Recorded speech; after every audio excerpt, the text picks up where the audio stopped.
Hi, and welcome to the Healers Connection. This is a venue, a Zoom series of meetings that happen once a month to introduce you to different kinds of healing modality and the healers that are behind them. Tonight we have two presenters, and I'm really looking forward to presenting them to you and introducing them because they provide very, very unusual ways of healing.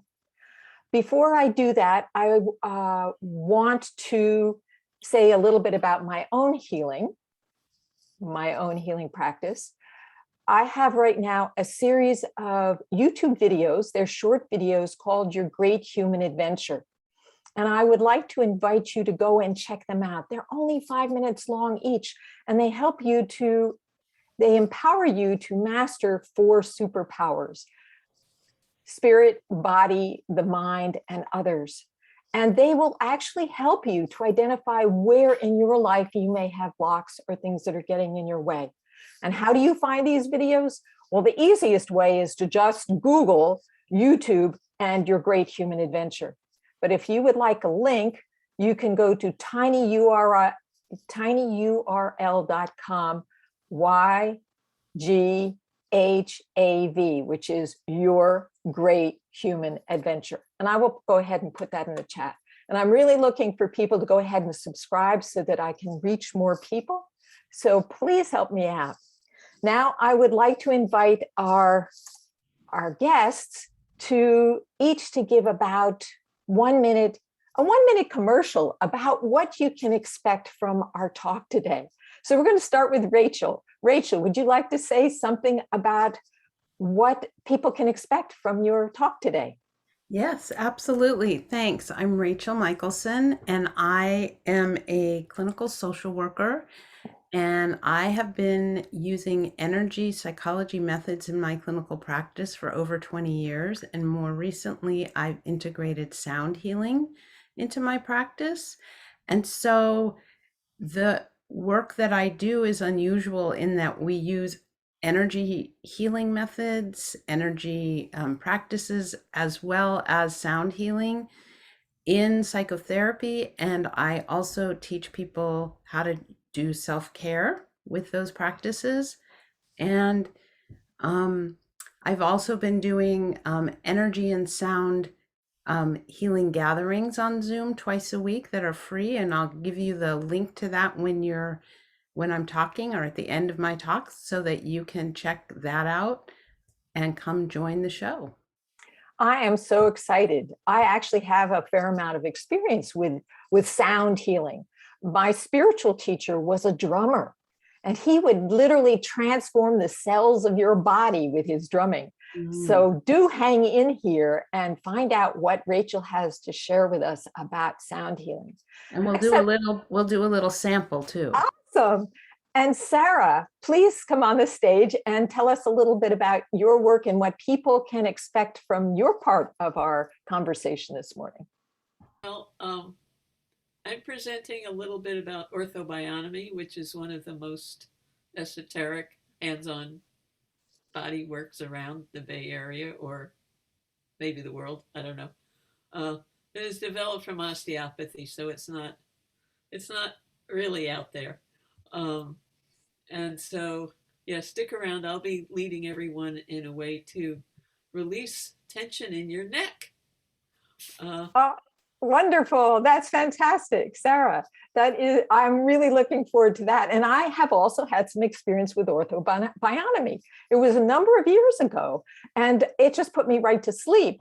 But I did feel revitalized. It was amazing. I mean, I was used to like people really pummeling my muscles and moving them around, but it was really, really quite nice. So I look forward to hearing more about Ortho-Bionomy and why you chose to work in that modality. And I will promise that what I offer will not put you to sleep, but it will revitalize you. It'll help you wake up at this early hour of the morning. Yes, with joyousness, right? Right. Okay, so back to me. I want to introduce Rachel.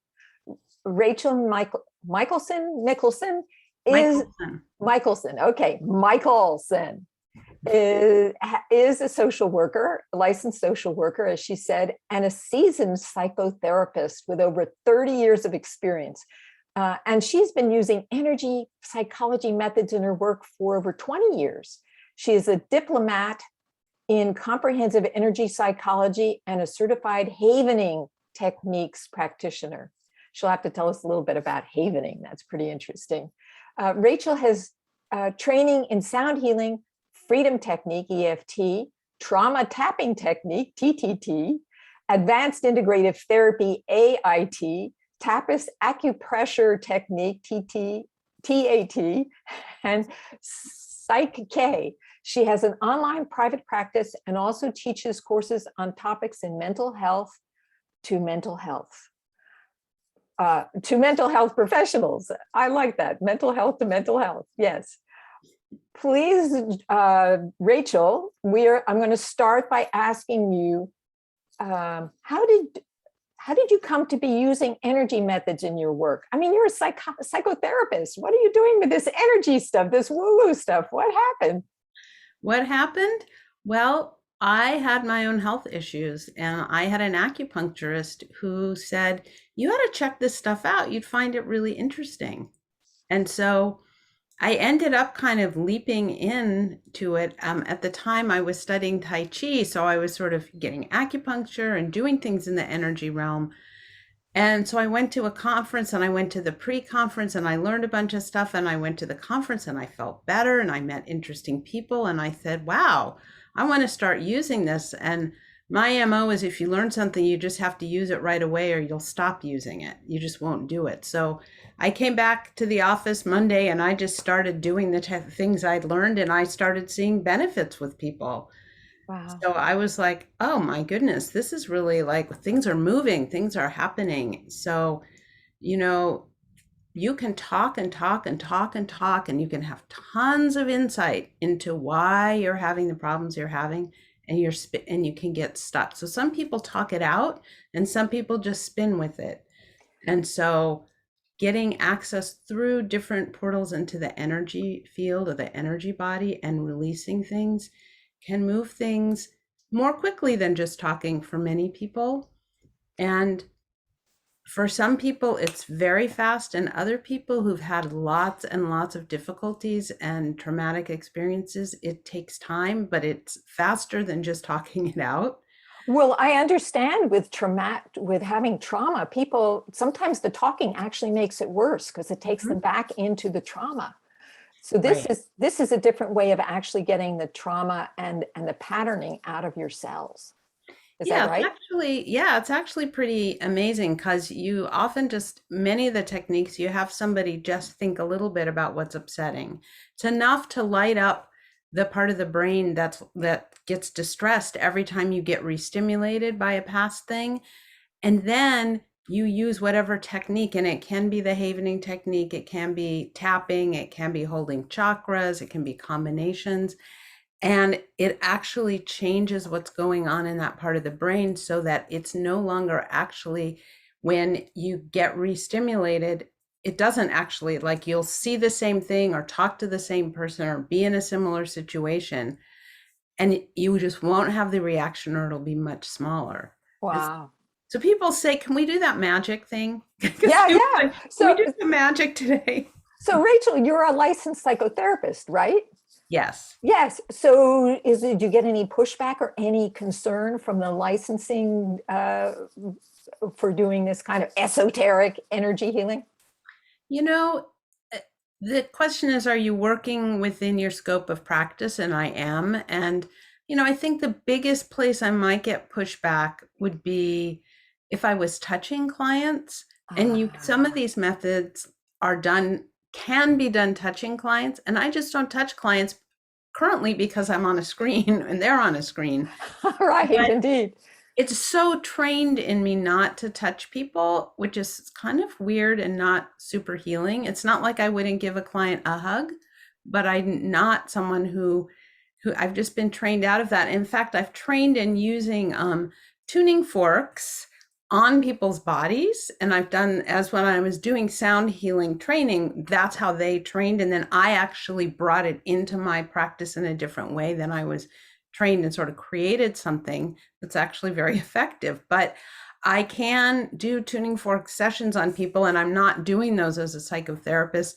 And it's actually been really interesting. Probably our other presenter, Sara, probably knows, because she touches people. There's something lovely about nurturing in the contact you have with the client when you're touching them that you don't have when you're not touching them.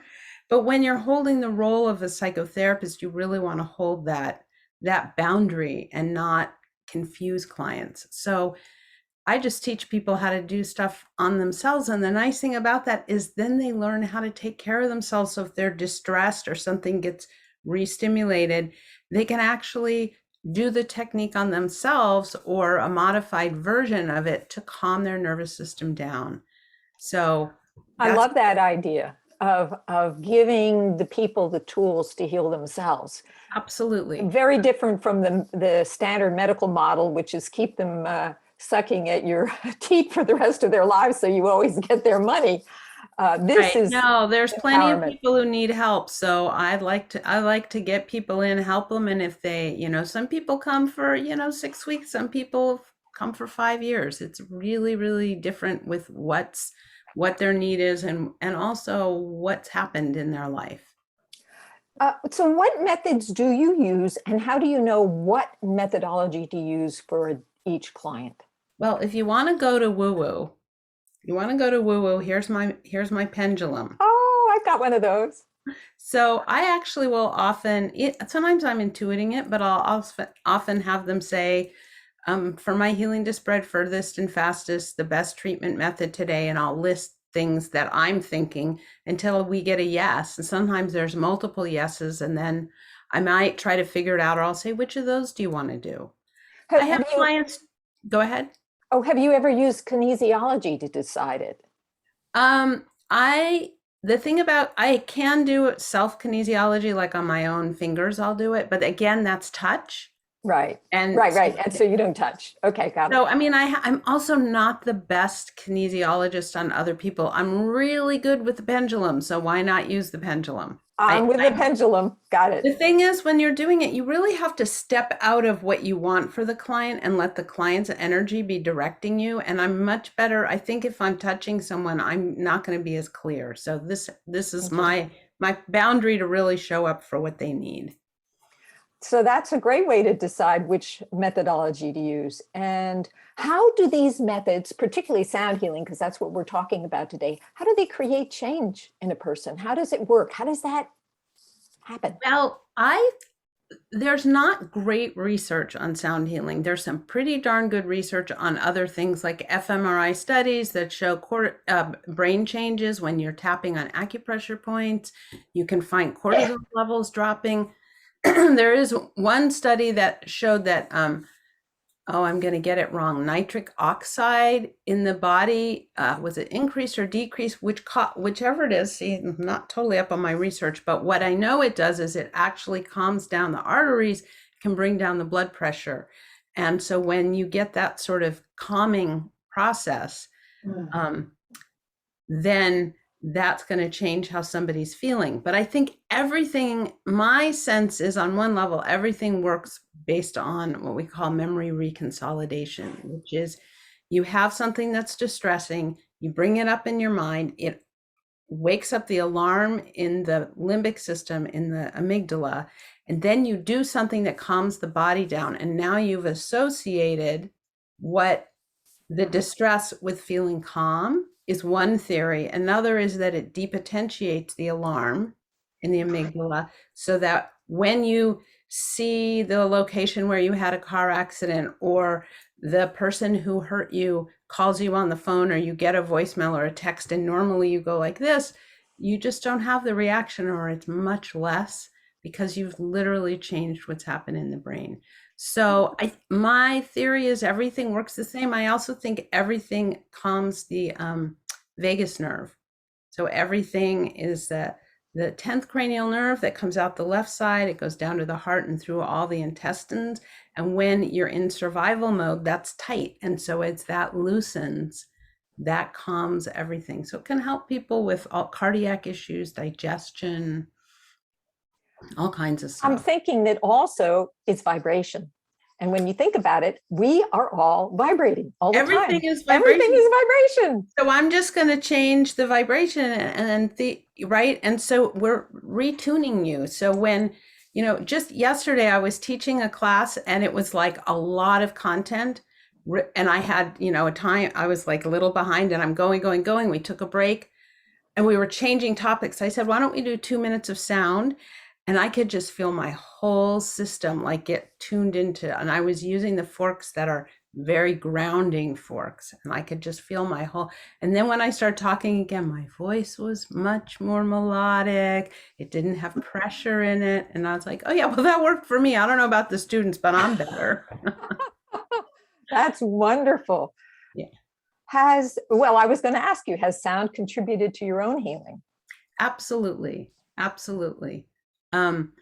I do self-care with forks on myself. I listen to them. I do 2 sound and energy healing gatherings a week on Zoom for free. And I'll put that link in the chat when I'm done talking. And so twice a week, I spend an hour doing this. And even though I'm leading it, so it's not as, calming as it would be if I was receiving it, it's pretty amazing. And I'll usually walk out of my space and I'll just feel very calm and just sort of in a different place than when I walked in. So it's, I'm getting the benefit. I can feel my whole system start to settle just when I start using the forks, and my whole body just calms down. Well, I want to make sure that everybody gets a taste of what that's like. So would you like to do that now? Yeah. So if you have a headset or earbuds or headphones, you might want to put those on because it makes the quality better. Also, not every sound everybody really likes and resonates with, but I'm going to move through different sounds. So I'm going to just get everything set, and we'll just start with some grounding, and we'll just give you a variety of different sounds.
Wow, that was really interesting.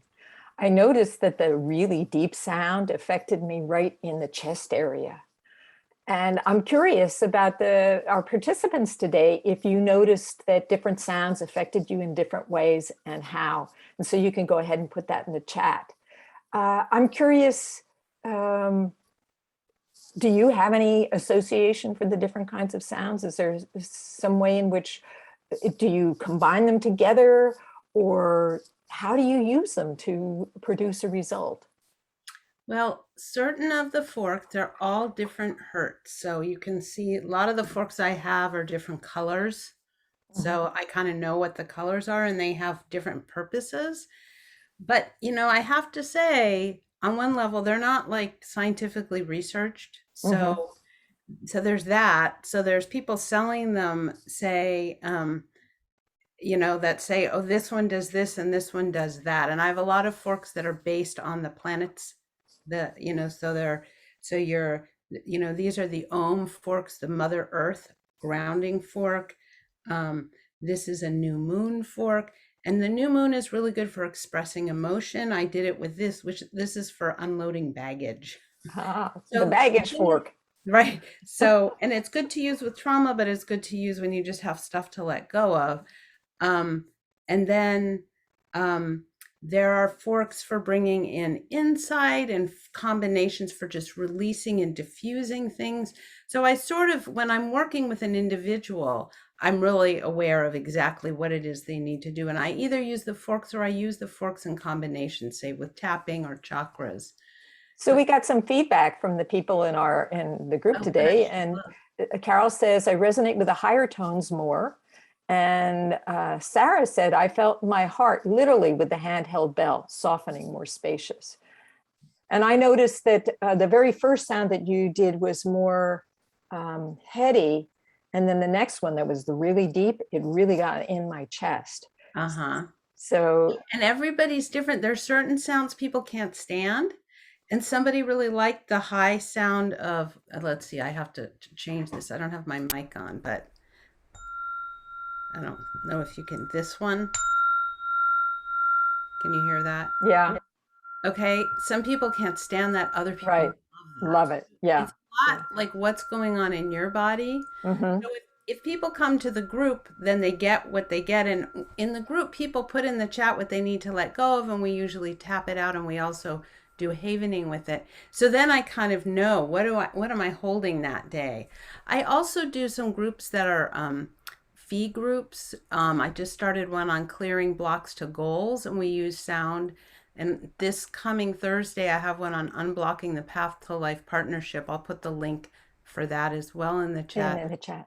And so the thing is, I'll know what the groups are 6 to 8 people. I'll know what people are working on, and it'll be like, oh, people need insight, or there's forks specifically for grief and depression, and so those combinations. I just have to say that they're not like scientifically researched. So I may use something and it may have a different effect on somebody, and so I'm always looking for feedback. Is that working or not working? And that's probably the very best way, because sometimes scientific tends to group things into larger categories that are not necessarily helpful when it comes to the individual person's needs. Exactly. So I have another question to ask you before we turn over to Sara, and that is, well, actually I have two. One is, how can people use sound in their own lives as a maintenance tool? Are there things that you could advise our group about what they could do to actually bring more joy and peace in your life through sound? Well, I have to say, if you don't want to buy anything, singing, even if you're out of tune, or humming, there's a whole book on the humming effect. So that in itself can be really healing. You can drum on a tabletop, right? You don't have to spend money.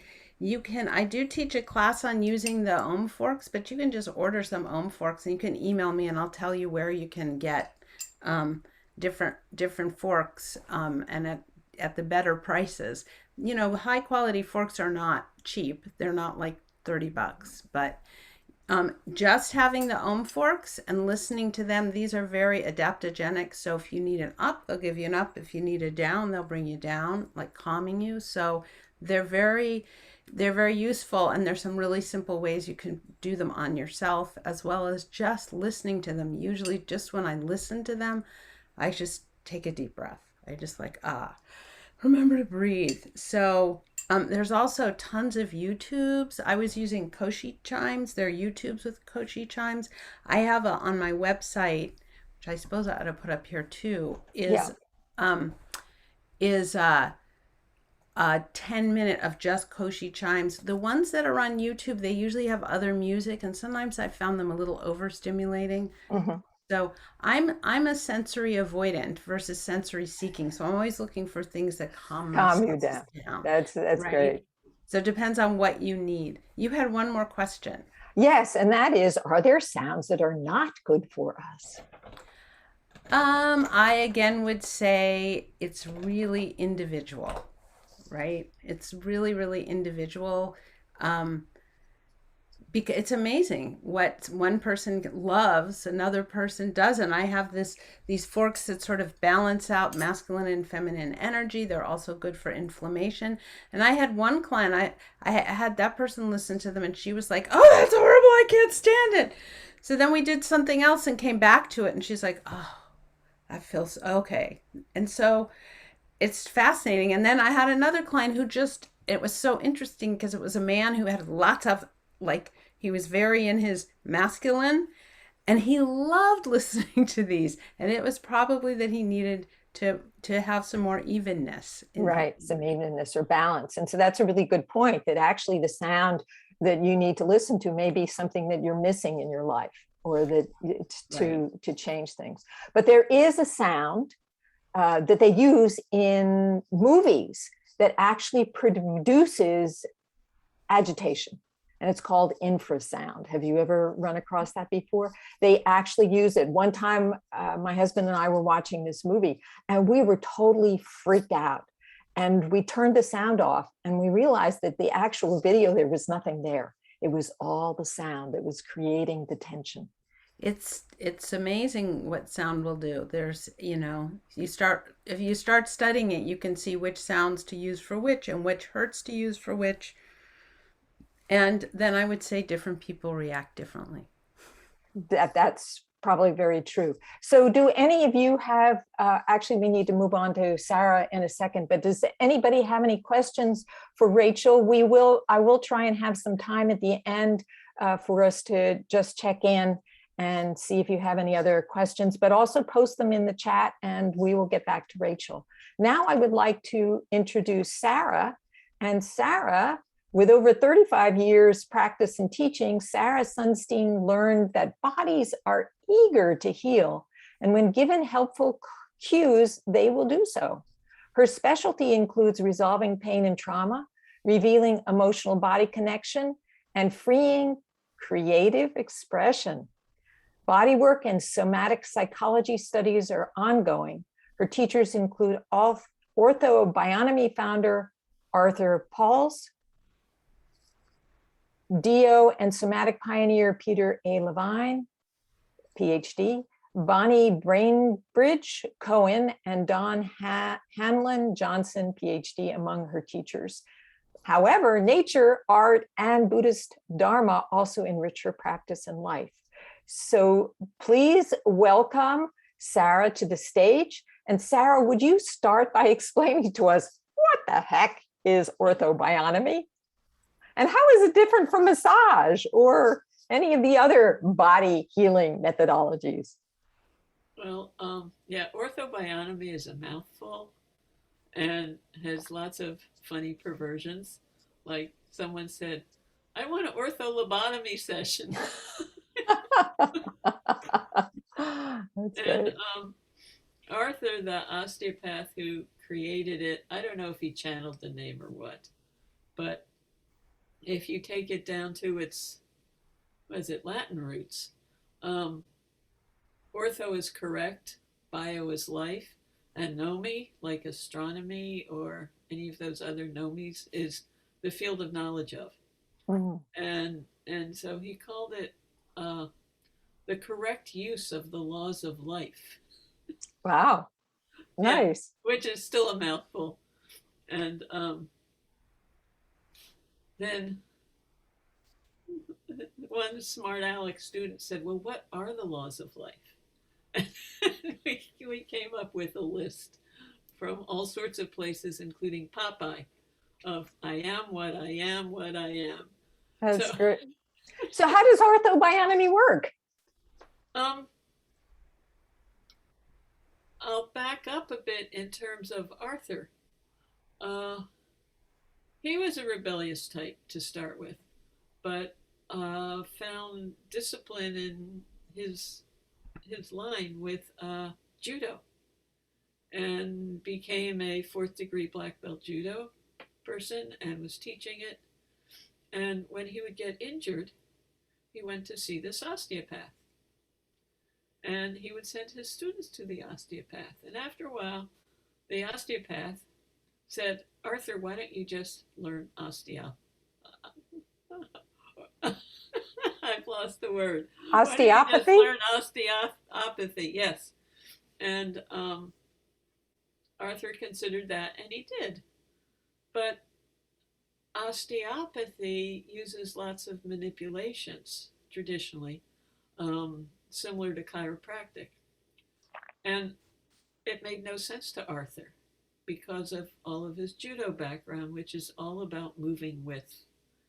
If someone's coming at you, you use their energy to turn them around, as opposed to, you don't put up your hands and No collision resistance. that way. Huh? No resistance. No resistance, exactly. Receive and direct. Yes, yes, and redirect. And redirect. And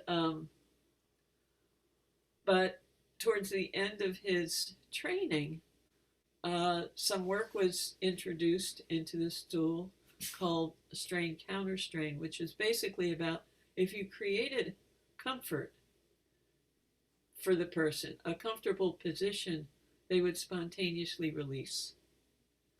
And he said, ooh, that's what I want. But, and so he took that ball and ran with it and created Ortho-Bionomy. But the part of osteopathy that rang so true to him was that if you can't heal it from within, you can't heal it from without. And that the true role of an osteopath was to stimulate the body's self-healing. Mm. And Arthur, appreciating subtlety, appreciating the person's place within the universe, right?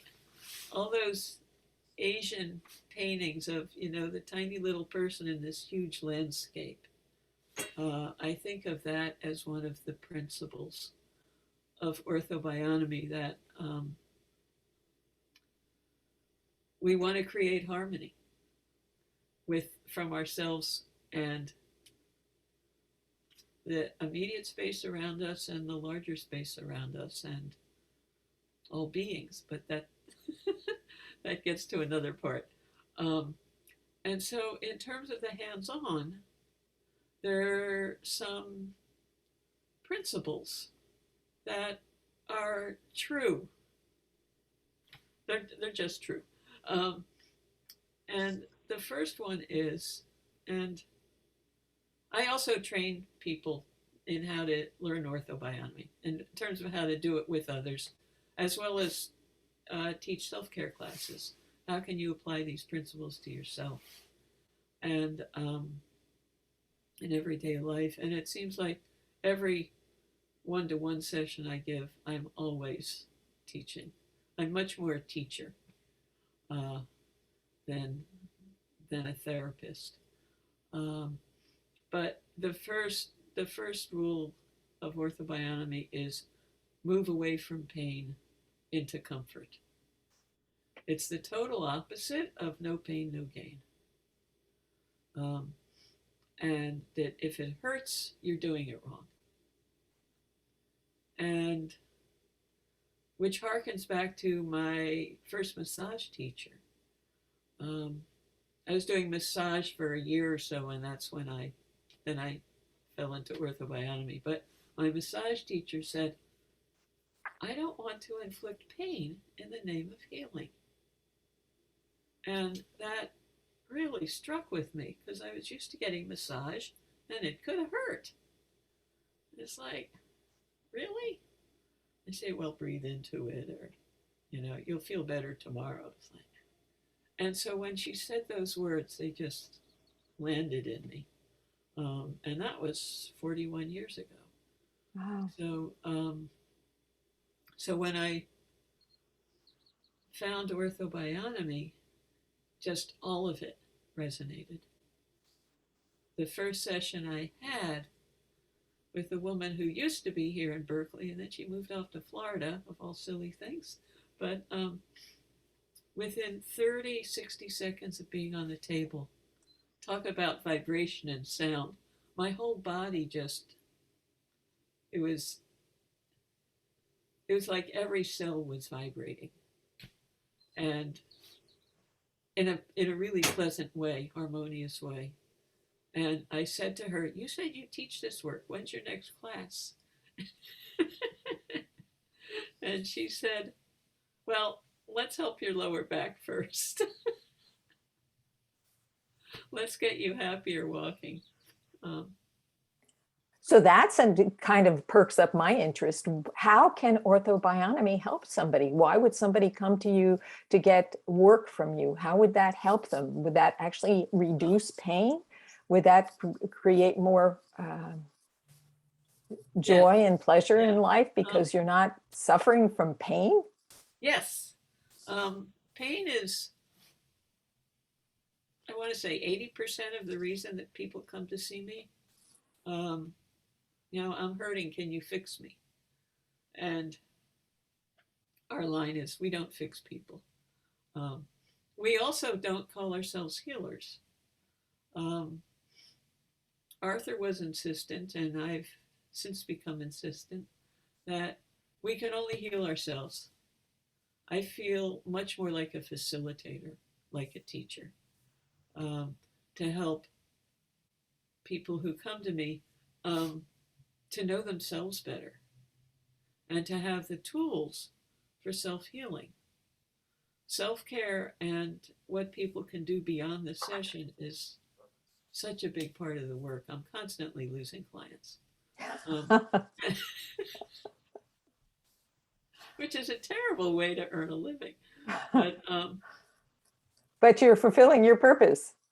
Yes, of helping people feel better. And can I ask, how is this different from cranial sacral and Reiki? Or are those just energy healings and this is a different kind of... The work certainly overlaps with cranial, and some people will understand more what I'm doing if I say it's more like cranial. But orthobionomy is the whole body. Cranial, the way most people understand it, or many people understand it, it's mostly about the cranial wave and a certain flow through the body. And orthobionomy works with joints, muscles, any tenderness, anywhere, including your organs, glands. We're basically about getting the body to self-regulate more, or better, and to help remember its its resilience, to reduce the resistance to the resilience. So I'm imagining that you actually teach people. Do you have classes on orthobionomy that people can learn how to incorporate this gentle touching in themselves? Or I do. Awesome. People, massage therapists or parents or people who are interested in helping others will take classes in it. I don't know how many massage therapists have said, orthobionomy has saved my thumbs, it saved my arms, it has saved my body. Um, Yeah. and yeah, because it can be incorporated into other practices. There is no digging in. It's all Wow. about moving with the body, moving with what's happening. And whether we're working on muscle tissue, and moving it one way or another, or if we're tuning into the fascia and it's just very gentle, subtle movement, the fascia or nerves or other fluid. I didn't mention any fluid. So with fluids, so we'll work at all levels, and it can be more and more subtle. And of course, because what's body work without some woo woo? We also work off the body with the field, and traumas, impact injuries, even if they're not traumatic, often affect the field, and the field will hold memories. So that's important for us to work with and help the field line up. Like there was a time someone had a really bad fall, or it was a car impact, and anyway, it was something like this. And as I'm sensing her aura, and I prefer the word field to aura, but um, it's like everything was over here. There was nothing to her left side. It had all moved this way. And when I helped her, when I recognized that, so a lot of orthobionomy is simply recognition, you know, oh, yes, there's spaghetti sauce on here. I hadn't noticed it. I'm glad I looked in the mirror. So I'm saying your spaghetti sauce is over here. And let's see if we can help it move back to center. And So, Sarah, I was wondering if this would be the time to do your little demonstration for the group, because okay. we've got about 15 minutes left, and I do want to give people time to also make their comments and ask their questions. Carol, by the Right. way, said it was refreshing to hear you say that that you don't refer to yourself as a healer. Each one of us has a responsibility to our own process. Yeah. And if those of you who know the tarot cards at all, um, I think of myself, that image of the hermit, who's this person all in gray standing somewhere holding up a lantern in the dark. It's like, this is what's happening. This is where the spaghetti sauce needs wiping. and and the body, when it's recognized for doing what it's doing, um, just says, oh, thank you. The word I hear a lot from clients is support, affirming. Um, I have helped people avoid surgery, help someone with horrible jaw pain, um, nerve pain, so that he didn't have to have his tooth extracted or root canal, or and someone else who was scheduled for knee surgery. In like 2 sessions, she canceled the surgery. And then that was in January. And then that summer, she was backpacking for the first time in 10 years since Wow. her injury. So those are the extreme stories, but there are other stories much less extreme. And yeah, I won't go into the trauma stuff. Let's just do some self-care now. Okay. So the in addition to moving away from pain into comfort, it's honoring what is without judgment. Oh, and I want to say one more thing about that, and then I'll leave the thing. Um, you do not have a bad knee. You do not have A um, bad back. a bad back, or my in, my uncooperative hip. None of that. You have a body part that's in pain, and it's been calling out for help. Mm. You know, you're going to treat someone who's asking for help really differently than someone who is acting out and having a temper tantrum. Well, actually, the temper tantrum's actually a call for help, but Indeed. so is acting out. But Indeed. anyway, so it's the hip that wants help, and you could even say the heroic hip that keeps working and helping you get through life, get through your day, even though she's hurting so much. So Sarah, how long is this little self-care thing? Because we're Oh, now almost I'm at 10 sorry. minutes, and I think I want to just take a moment now. If we have time, we'll go back to that, but I want to open it up for questions. So Yeah. anybody who's out there, if you have questions either for Sarah or Rachel, to go ahead and either post it in the chat, or you can go ahead and unmute yourself and speak up. Anybody have any questions either about Rachel's work or Sarah's work? I know you want to have the healing that Sarah's promised you, so we can do that. But if you have questions, I want to make sure that you have an opportunity to express yourself. Anybody? I'm just going to check. I don't see anybody raising their hands. Okay, Sarah, back to you. Okay. Go ahead. So we go in the direction of what is, and we move away from pain into comfort. So the neck or head has 3 planes of movement, basically. I mean, you can move it, but so we'll start with just checking rotation. So look to the left and look to the right slowly. Which way is more comfortable? Is there a direction that's more comfortable? And you don't have to go all the way to the extreme, but just see within rotation, where's the comfortable place? So you've got maybe 140 degrees of motion, and just find where it's comfortable. And mine is right about here. And then we have the yes and no motion. So we've got yes. Oh, it's actually, we just did no. Now we have yes, just up and down, and do it within that place that was comfortable. So if neutral was your most comfortable, you'd be doing it here.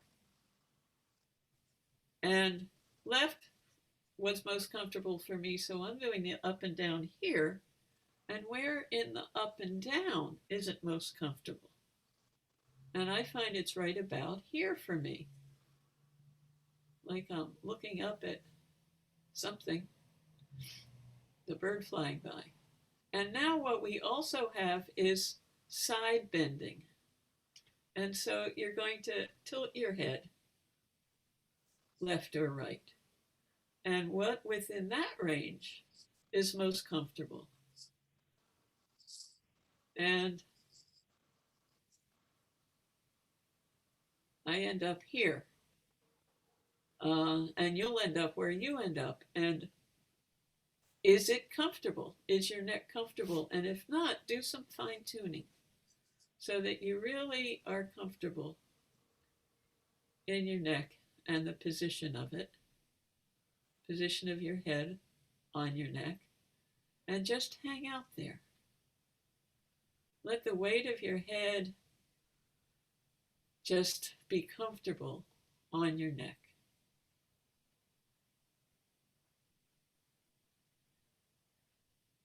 And it looks like Carol hasn't quite found her spot yet. Mm. But Karen looks like she's hanging out somewhere. And so, 30 to 60 seconds. And sometimes along the way, it wants to retune in. It wants a slight adjustment, which mine is asking for now.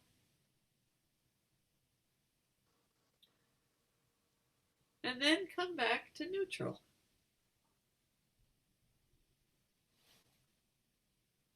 And does your neck feel any different? Is there any greater sense of freedom or ease? And it can also be in through your upper shoulders.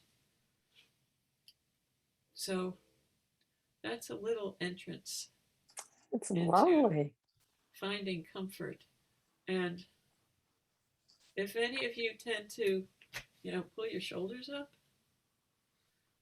instead of trying to pull them down, you can lean on, whoops, my desk is too low, I disappear. But you can lean on a table or even just use your arm, hold it up. And then it's like giving a leg up. I'm supporting it. I'm helping it get where it's been trying to get. And because I'm supporting it, it doesn't have to work anymore and it releases. Interesting. Yeah, it's the body's neuromuscular physiology. There's all sorts of physiological things I can describe, but This is I wonderful. won't in this short time. So, Sara, I have a question. I don't know that you have the answer to it, but I sometimes get serious Charlie horses and leg cramps at night.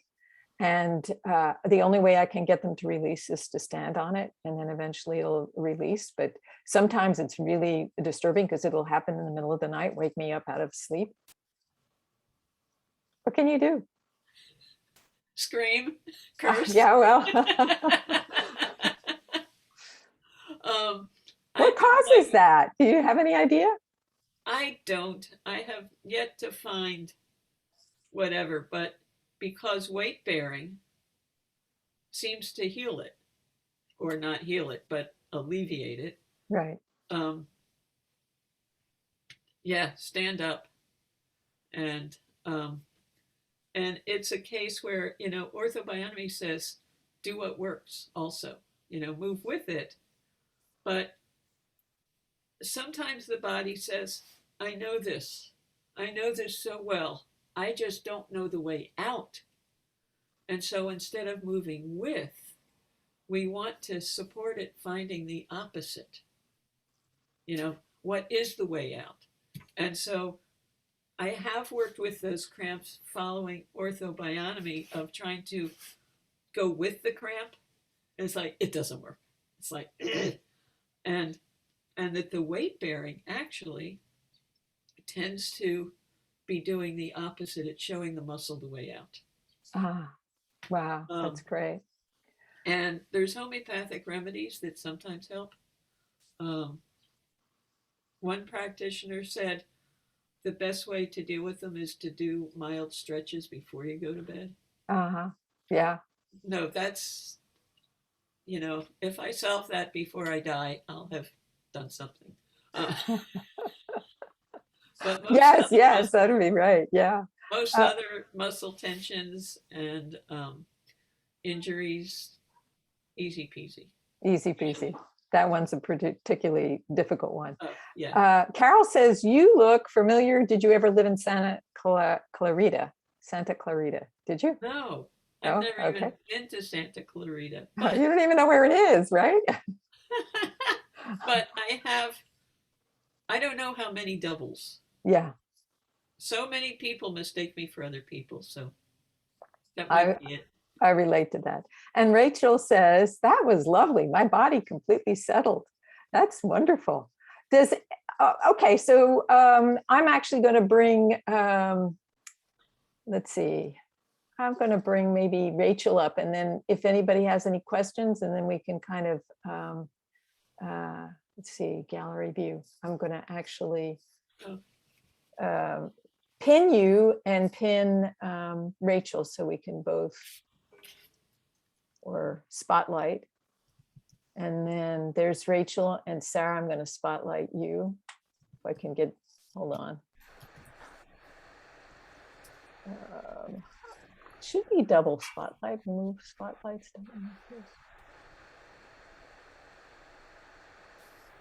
You didn't come on. What's going on? I tell you, Zoom changes their little games all the time. Yep. Okay, so let's just let anyone ask questions. Yeah, let's have anybody ask questions, and we'll just kind of. Karen looks like. Do you have a question, Karen, or are you just rubbing your hands? She's just helping her little hands. Let's see, Marion, do you have any questions? We only have 2 minutes left. Oh, actually, I think we've lost some of our people too. So I have no questions, but I am very grateful. Sara, I found your session extremely helpful. I have used cranial sacral in my practice for many years, and your ability to succinctly put the theories of it is very helpful. Thank you. Awesome. You're welcome.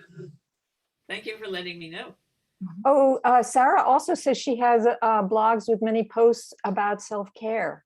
And do you have classes, or do you just work with people one-on-one, Sara?